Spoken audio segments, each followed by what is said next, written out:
이번 영상에서는 스트리밍 레벨 기능을 구현하는 방법을 알아봅시다.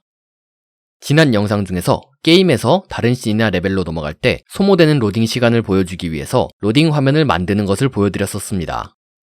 그리고 그 로딩 진행 상황이 보여지는 도중에 플레이어의 지루함을 덜어주기 위해서 간단하게는 게임 팁이나 스토리를 보여주거나 더 나아가서는 미니게임을 만들어서 플레이하게 만드는 경우도 있습니다.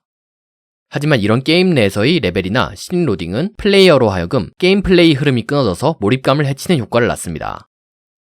이렇게 로딩이 몰입감을 해치는 것을 막기 위해서 고안된 방법이 바로 스트리밍 레벨입니다. 스트리밍 레벨 방식을 간단하게 설명하자면 씬이 넘어가는 구간을 만들어두고 플레이어가 그 지역을 통과하는 사이 다음 레벨을 비동기 방식으로 끊어지지 않게 불러오는 방법입니다. 이제 본 내용에 들어가기 앞서 필요한 것들이 담긴 패키지들을 영상 하단에서 다운로드 받아서 임포트해 봅시다. 간단하게 캐릭터를 조작하는 기능이 들어있는 패키지와 미리 씬 모양을 만들어둔 패키지입니다. 먼저 비클 시스템 씬으로 가서 캐릭터 게임 오브젝트와 컨트롤러 게임 오브젝트를 프리팹으로 만듭니다. 그 다음 스트리밍 씬 1을 열고 거기에 캐릭터와 컨트롤러 프리팹을 배치하고 연결시켜줍니다. 그리고 컨트롤러에 게임 컨트롤러 태그를 붙이고 캐릭터에는 플레이어 태그를 붙입니다. 디렉셔널 라이트와 캐릭터를 컨트롤러의 자식 게임 오브젝트로 만들어줍니다. 본격적인 구현에 들어가기에 앞서 스트리밍 레벨 방식을 살펴보자면 이렇습니다. 먼저 플레이어가 플레이하고 있는 씬 1과 다음에 불러와야 하는 씬 2가 있습니다. 그리고 씬 1과 씬 2는 이렇게 연결되는 방식입니다. 신뷰에서 씬 1을 내려다보면 꺾인 복도의 끝에는 아무것도 없는 것을 볼 수 있습니다. 하지만 플레이어의 시야에서 바라보면 꺾인 복도만 보이고 그 너머는 보이지 않기 때문에 복도 코너 뒤에 아무것도 없다는 것을 알 수 없죠. 씬 1에서 씬 2로 향하는 통로 입구 쪽에 플레이어를 감지하여 씬 2를 비동기 로딩하는 트리거를 배치하고 사용자가 트리거에 닿은 순간부터 로딩이 시작되게 만듭니다. 그러면 플레이어가 복도를 걸어가는 사이 씬 2의 로딩이 끝나서 플레이어가 꺾인 복도 너머를 볼 수 있을 때쯤에는 원래는 비어있던 공간이 씬 2로 채워지는 거죠. 그리고 씬 2 방향의 복도 출구에 플레이어를 감지해서 씬 2를 언로드하도록 만들어야 합니다. 지나간 씬을 언로드하지 않으면 나중에 언로드되지 않은 씬이 수십 개가 쌓여서 메모리가 부족해지는 문제가 발생할 수도 있습니다. 이제 기능을 하나씩 만들어 보도록 하겠습니다. 먼저 씬에 빈 게임 오브젝트를 하나 만들고 박스 콜라이더 컴포넌트를 붙여준 뒤 이즈 트리거 프로퍼티를 체크해줍니다.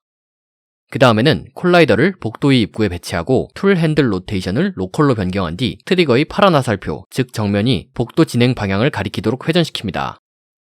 트리거의 방향은 나중에 중요한 판정을 하는데 사용할 것입니다. 그리고 트리거의 콜라이더가 복도 입구 전체를 커버하도록 크기를 수정해줍니다. 트리거를 배치하고 나면 씬 스트리밍 트리거라는 이름으로 C# 스크립트를 생성하고 스크립트 에디터를 엽니다. 그리고 씬과 관련된 기능을 사용하기 위해서 상단에 씬 매니지먼트 네임스페이스를 유징 선언해줍니다.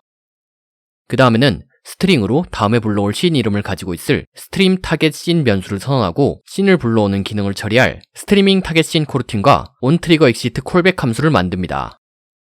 먼저 온 트리거 익시트 함수에서는 트리거에서 빠져나간 대상의 태그가 플레이어인지 검사한 뒤 플레이어가 빠져나간 위치와 트리거의 정면 사이의 각도를 구해서 90도 미만인 경우, 즉 트리거가 바라보고 있는 방향으로 빠져나갔다면 스트리밍 타겟 씬 코르틴을 실행시켜주면 됩니다.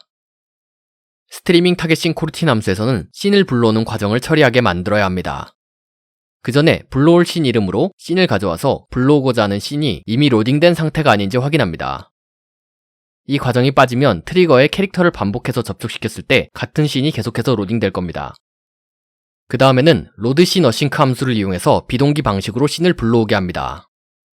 단 여기서 명심해야 할 점은 반드시 두 번째 베개 변수로 로드 씬 모드를 에디티브로 설정하지 않으면 스트리밍 씬 1에 들어있는 카메라와 캐릭터가 사라져서 문제가 발생하게 될 겁니다. 로드 씬 모드를 에디티브로 설정하지 않으면 씬 2가 로딩되는 즉시 씬 1에 들어있는 모든 오브젝트가 사라져서 문제가 발생하게 됩니다. 코드를 여기까지 작성했으면 저장하고 에디터로 돌아가 봅시다. 에디터로 돌아오면 씬에 배치된 트리거에 컴포넌트를 붙여줍니다. 그리고 트리거의 스트림 타겟 씬 프로퍼티에 스트리밍 씬 2를 넣어주고 빌드 세팅 창을 열어서 빌드에 포함될 씬 목록에 스트리밍 씬 1과 2를 넣어줍니다. 이제 씬뷰에 씬 전체가 잘 보이게 세팅한 다음 게임을 플레이시키고 캐릭터를 조작해서 복도를 통과시키면 자연스럽게 씬 2가 로딩되는 것을 볼 수 있습니다. 이 다음에는 씬 2에 완전히 진입했을 때 씬 1을 업로드하는 기능을 만들어야 합니다.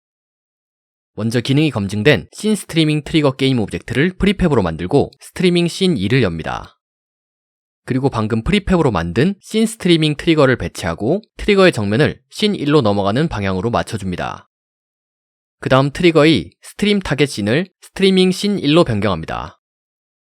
사실 여기서 씬 스트리밍 트리거는 씬을 불러오는 기능인데 왜 씬을 업로드하는 곳에 배치하는지 의문이 들 수도 있습니다. 하지만 아까 전에 기능을 구현할 때 플레이어가 빠져나간 방향과 트리거와의 각도가 90도 미만이면 씬을 불러오도록 만들었던 것을 기억할 겁니다. 이것을 반대로 플레이어가 빠져나간 방향과 트리거 정면의 각도가 90도보다 크면 스트림 타겟 씬을 업로드하는 방식으로 구현할 계획입니다. 다시 스크립트 에디터로 돌아갑니다. 업로드 스트리밍 씬 코르틴 함수를 만들고 씬 이름으로 씬을 가져와서 해당 씬이 로딩된 상태인지 확인한 다음 업로드 씬 어싱크 함수로 씬을 업로드하는 기능을 만듭니다. 그리고 업로드 스트리밍 씬 코르틴을 온 트리거 이시트에서 플레이어가 트리거를 빠져나간 방향과 트리거 정면의 각도가 90도보다 클 때 호출하도록 만듭니다. 코드를 저장하고 에디터로 돌아가서 플레이해보면 씬 2의 로딩은 잘 되지만 씬 2로 완전히 진입하고 나면 씬 1이 업로드되면서 플레이어와 컨트롤러, 전역 광원이 없어지면서 게임 플레이가 불가능하게 되는 것을 볼 수 있습니다. 이 부분을 위해서는 앞에서 붙인 태그를 활용하면 됩니다. 다시 스크립트 에디터로 돌아갑니다. 그리고 스트링으로 트리거를 가지고 있는 씬 이름을 넣어줄 변수를 선언한 뒤 업로드 스트리밍 씬 코르틴 함수에서 씬을 업로드하기 전에 트리거 온 씬 이름으로 씬을 가져오고 그 씬에서 태그로 가져온 컨트롤러를 move game object to 씬 함수로 옮겨줍니다. 이제 코드를 저장하고 에디터로 돌아가 봅시다. 에디터로 돌아오면 씬 1 트리거의 트리거 온 씬 프로퍼티에는 씬 1을 넣어주고 씬 2의 트리거에는 씬 2를 넣어줍니다.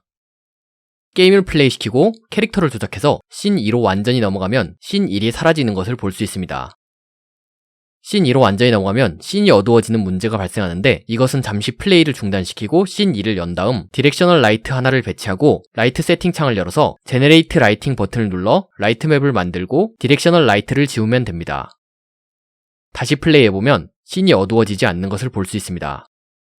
이제 씬 1로 돌아가는 테스트를 할 차례입니다. 씬 1 방향 복도로 진입하면 캐릭터가 2개가 돼버리는 문제가 발생합니다. 이 문제는 씬 1에 캐릭터가 배치되어 있기 때문에 발생하는 것입니다. 해결하는 방법은 여러 가지가 있겠지만 가장 간단한 방법으로는 플레이어 컨트롤러 스크립트를 열고 awake 함수를 선언한 다음 플레이어 컨트롤러가 생성될 때 이미 다른 플레이어 컨트롤러가 있다면 바로 파괴시켜버리면 됩니다. 코드를 저장하고 에디터로 돌아갑니다. 게임을 플레이시켜보면 스트리밍 레벨 기능이 정상적으로 동작하는 것을 볼 수 있습니다. 이렇게 보면 스트리밍 레벨 기능이 굉장히 간단한 기술이 아닌가 하고 여겨질 수 있지만 사실 실제 게임에서 이것을 적용하려고 하면 고려해야 할 점이 많습니다. 특히 지금은 씬 1과 씬 2의 크기가 굉장히 작아서 짧은 복도에서도 빠르게 로딩되었지만 대규모 게임에서 한 지역을 로딩하려면 지역의 크기와 로딩 속도, 캐릭터의 이동 속도 등을 잘 고려해야만 합니다. 그렇지 않으면 다음 지역이 미처 로딩이 되지 않은 장면이 플레이어에게 보이는 불상사가 벌어질 수 있습니다. 이것을 예방하는 또 한 가지 방법으로는 플레이어를 엘리베이터 같은 한정된 공간에 고립시킨 뒤 로딩이 끝날 때까지 가둬두는 방법이 있습니다. 뿐만 아니라 이미 지나온 지역으로 돌아가는 경우에는 지나온 지역의 쓰러뜨린 적대 NPC 정보나 플레이어가 상호작용한 오브젝트의 위치나 상태들을 기억하고 있다가 씬을 불러올 때 그 정보들을 적용해서 불러오는 기능이 추가적으로 필요할 겁니다. 그렇지 않으면 다음 지역으로 넘어갔던 플레이어가 잠시 재정비를 위해서 이전 지역으로 돌아왔을 때 쓰러뜨린 적과 다시 전투를 해야 하는 상황이 벌어질 겁니다. 이번 영상에서는 스트리밍 레벨 기능을 구현하는 방법을 알아보았습니다. 이상 베레의 게임 개발 유튜브였습니다.